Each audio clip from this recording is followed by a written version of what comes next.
Hey guys, Jayce, welcome back to Farmstead Forge. Today we are cleaning up the Swage block that I got out of our blacksmith shop haul video. So if you haven't seen that, check that out. I also have a very haunting story about two Swage blocks that maybe I will tell at the end if you stick around. So probably clean up these old top tools that came with it toward the end. Straight out of the gate, I have to do a big shout out to Kurt Davis for posting on a Facebook group of a old ad identifying this as a Vulcan Swage block. So that is pretty cool. This is 170 pounds. It doesn't look like it, but I'm about 150 pounds and it's tough to get drug around. So today we're gonna clean it up in part one. Part two, we will build a really awesome stand for it. I also have a little Vulcan anvil on my treadle hammer. I had some great comments on this in my other video on how to clean it up with some vinegar baths or some electrolysis. This one, however, is just pretty much barn grime on it. It doesn't really need a ton. It's been used as a hot cut a lot, so I'm probably not gonna do grinding on it. I don't wanna grind a bunch. I have one spot right up here that somebody did some welding on it, must have used it for a welding table, so I probably will grind that off. I got two different wire wheels. I got a really aggressive one and a light one. I'm gonna use the light one for 90% of it, because an aggressive one actually removes a lot of material. I do not like removing material, but I might use it in here to clean up the bowl impression because somebody has done some really good banging on there and I want to clean that up nice so the impressions don't transfer into my piece I'm working. And I have a old trick my grandpa taught me with a dowel split with some old belt off my belt sander. We'll use that. And I got this super fancy broken brush on a Sawzall blade that we'll use too. And I'm a big believer in using what I have laying around. So let's get started and we'll see how it comes out.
Alright guys, this turned out really nice. I thought the round holes would be the toughest thing to clean out, and they're actually the easiest. The sandpaper on a dowel on the drill worked really nice. I actually had to switch to a metal piece of half because I broke my wood one, but it worked out great. It cleaned up nice. I'm super happy with it.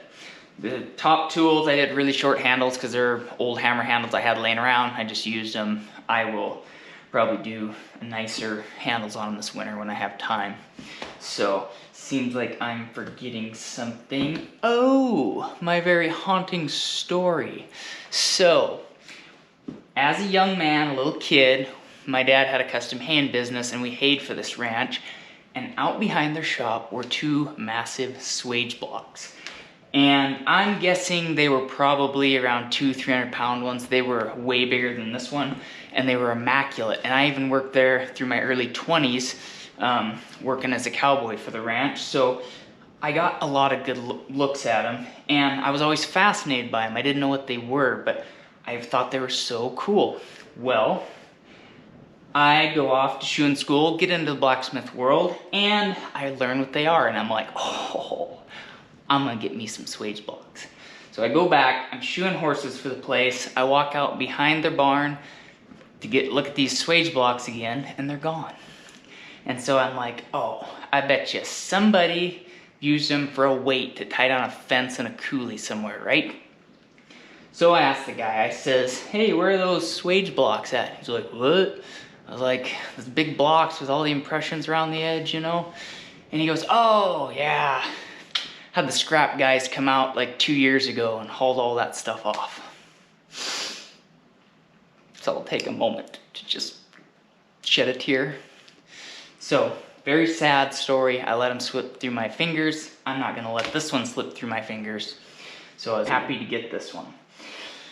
It's a little beat up, cleaned up nice, but it will serve its purpose and do very well. And if you did work for a big salvage company that cleaned up a place in central Montana and you cabbaged onto those, I'd love the opportunity to buy them back. Guys, I'd appreciate it if you're not subscribed, subscribe, because it really helps my channel to grow. And next week, we are going to build a sweet stand for this. I have some great ideas, so we'll see you next time.